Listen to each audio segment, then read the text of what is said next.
There is a kindness that heals, and there is a kindness that controls. And the most dangerous thing about the second kind is that from the outside, they look exactly the same. Friedrich Nietzsche spent years dissecting the hidden motivations behind human behavior. And what he found beneath the surface of many acts of generosity, warmth, and apparent goodness was something that made him deeply uncomfortable to write about and should make you deeply uncomfortable to read. He found agenda, not always conscious, not always deliberate, but agenda nonetheless, a hidden current beneath the surface of kindness that was never really about the person being helped. It was always about the person helping. Today, we are going to expose 7 behaviors that reveal false kindness. Not to make you paranoid, not to make you see every generous act as a manipulation, but because there is a difference between someone who gives freely and someone who gives to collect.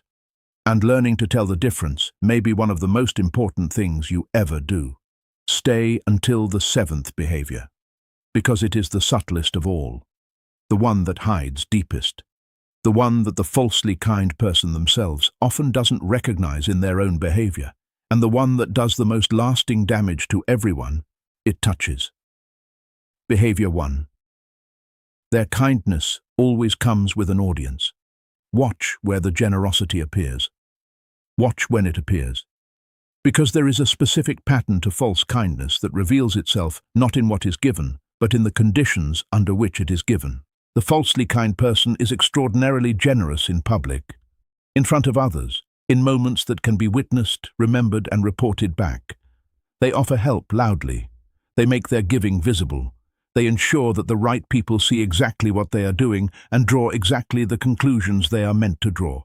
But in private, in the quiet moments when there is no audience and no reward, the generosity becomes suddenly scarce. The warmth cools. The availability evaporates. Nietzsche wrote about this with a precision that still cuts today. He said that true virtue has no need of an audience. It does not perform. It does not wait for the right moment when witnesses are present. It simply acts because action is what integrity demands, regardless of who is watching. The person who is kind only when seen is not practicing kindness. They are practicing reputation management. And you are not the recipient of their care. You are the instrument of their image. Watch the private moments. They tell you everything the public moments are designed to hide. Behavior 2.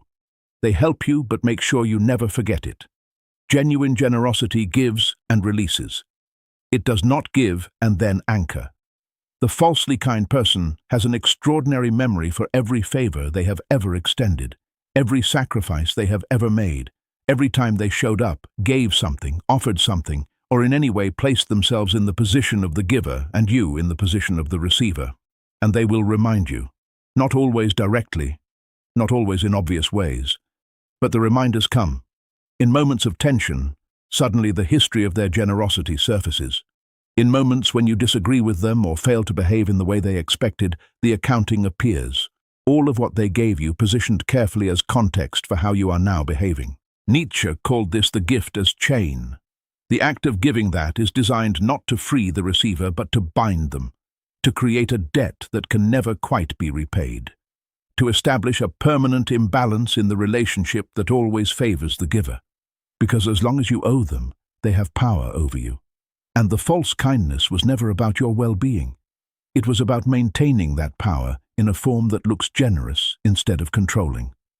The person who truly gives asks nothing in return, not gratitude, not loyalty, not the quiet understanding that you now belong to them in some indefinable but very real way.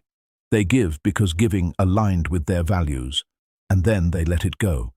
If someone's generosity has an invoice attached to it, it was never really generosity. Behavior 3. Their kindness targets your weakest moments exclusively.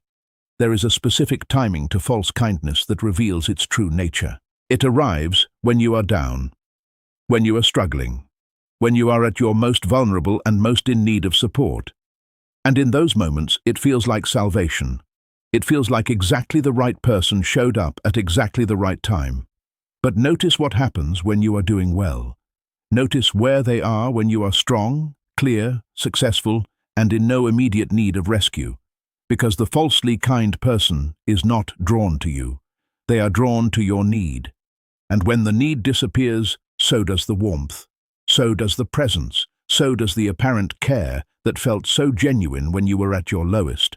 Nietzsche understood this psychology with devastating clarity. He said that there are people who cannot relate to strength, who become uncomfortable around confidence and competence and wholeness, because their role in every relationship is the helper, the rescuer, the one who is needed.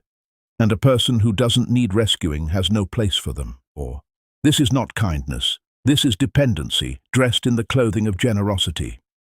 They need you to need them far more than they actually need you to be well. And if you recover fully, if you become genuinely whole and strong, and no longer require their particular brand of rescue, you will feel the warmth withdraw, slowly, subtly, but unmistakably, because your healing was never what they were actually invested in. Behavior 4. They give with one hand and take information with the other.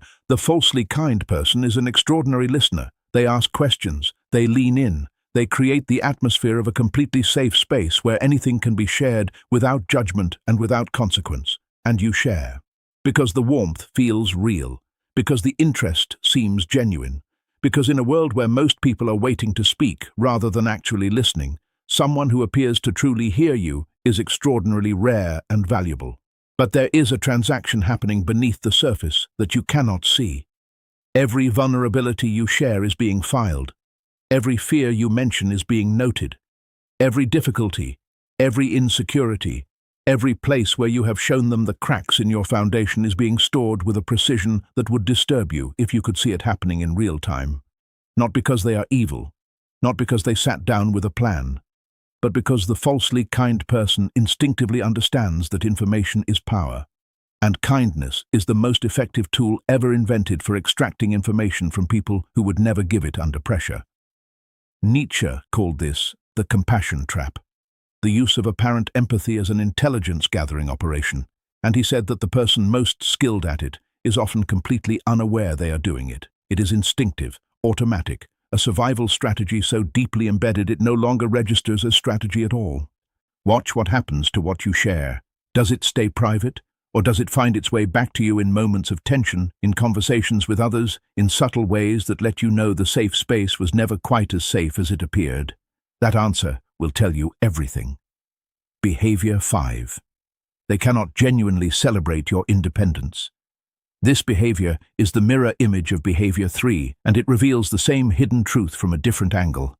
The falsely kind person presents themselves as being entirely dedicated to your growth, your well-being, your becoming more fully who you are meant to be. They say the words. They perform the support. They appear in every way to be someone who wants the best for you, until you actually start achieving it.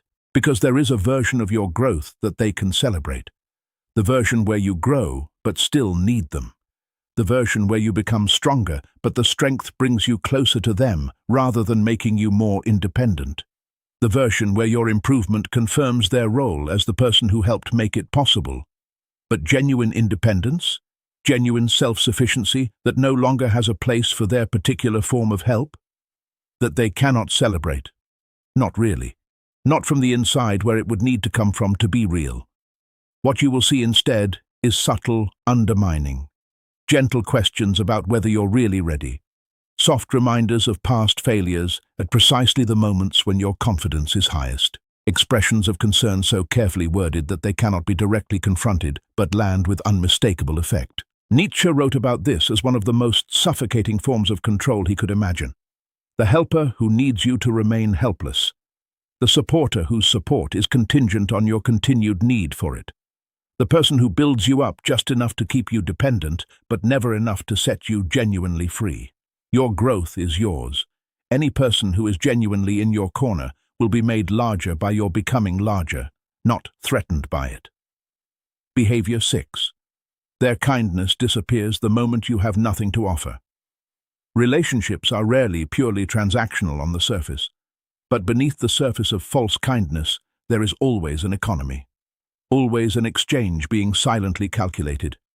Always a ledger being maintained that you never agreed to participate in, and the balance of that ledger determines everything. When you have something to offer, status, connection, usefulness, proximity to someone they want access to, a platform, an audience, anything that makes being close to you valuable to their interests, the kindness flows freely. The warmth is abundant. The availability is remarkable. But circumstances change, status shifts, usefulness evolves. And in the moment that you no longer represent an asset to the equation, watch what happens to the kindness. It doesn't end dramatically. Drama would be too obvious and too honest. It fades. It becomes gradually less available. The warmth becomes slightly more effortful to reach. The presence becomes intermittent. The energy that was once so freely given becomes somehow always otherwise occupied. Nietzsche saw this pattern in social dynamics and wrote about it as one of the most honest revelations of human nature. He said that how a person treats you when you have nothing to offer them is the only true measure of their character. Everything else is audition. Everything else is performance. Everything else is kindness in service of an agenda that has not yet been revealed. Notice who stays when the assets disappear. Those are the people who were actually there for you. Everyone else was there for what you represented. Behavior 7. And this is the subtlest and most devastating of all. They are kind to you in ways that keep you exactly where they need you to be. This is the behavior that even the falsely kind person rarely recognizes in themselves. It operates below the level of conscious intention. It is woven so deeply into the fabric of how they relate to others that calling it manipulation feels almost unfair. And yet the effect is identical to conscious manipulation in every way that matters. The falsely kind person has an intuitive understanding of where you need to be in order to remain useful, available, and non-threatening to them. And they calibrate their kindness with extraordinary precision to keep you in exactly that position. When you pull back, the warmth increases to draw you in. When you move too close and start to see too clearly, the dynamic subtly shifts to create distance. When you start growing in a direction that would change your position relative to them, the support that seemed unconditional suddenly develops quiet conditions. It is a constant, invisible calibration. A continuous adjustment of the emotional temperature designed to maintain a specific dynamic that serves their needs at the expense of your actual development. Nietzsche called this the most sophisticated cage ever built, not made of iron, not visible to the naked eye, built entirely out of warmth and care and apparent generosity, and for that reason almost impossible to name without sounding like you are attacking someone who has only ever been good to you. Carl Jung spoke of the same phenomenon from a different direction. He said that the most binding relationships are often the ones that feel the most caring on the surface, because genuine care sets you free. And counterfeit care, no matter how convincing, always serves the caregiver more than it serves you. If the kindness in your life is keeping you small, keeping you dependent, keeping you in a position that serves someone else's comfort rather than your own growth, it is not kindness. It is the most elegant form of control ever invented, and you deserve to be free of it. So here is what Nietzsche would leave you with. Not suspicion, not the cold decision to close yourself off from every human connection because somewhere beneath it an agenda might be hiding, but discernment. The ability to feel the difference between the warmth that opens doors and the warmth that closes them. Between the kindness that says, I want you to become everything you are capable of becoming, and the kindness that says, I need you to stay exactly where you are so I can continue to be who I need to be. True kindness asks nothing of you except that you receive it. It does not perform. It does not remember. It does not calibrate. It does not withdraw when you no longer need rescuing. It does not tighten its grip disguised as an embrace. It simply gives. And then it lets you go. Nietzsche said it in a way that has never stopped being true. Beware the person whose goodness makes you feel indebted, for genuine goodness leaves you feeling free. Remember that. Because you were not put here to be managed by someone else's kindness. You were put here to become fully, freely, completely yourself. And the people truly worth keeping in your life will never let you forget it. Share this with someone who needs to hear it today. Because somewhere right now, someone is mistaking control for care, and they deserve to know the difference.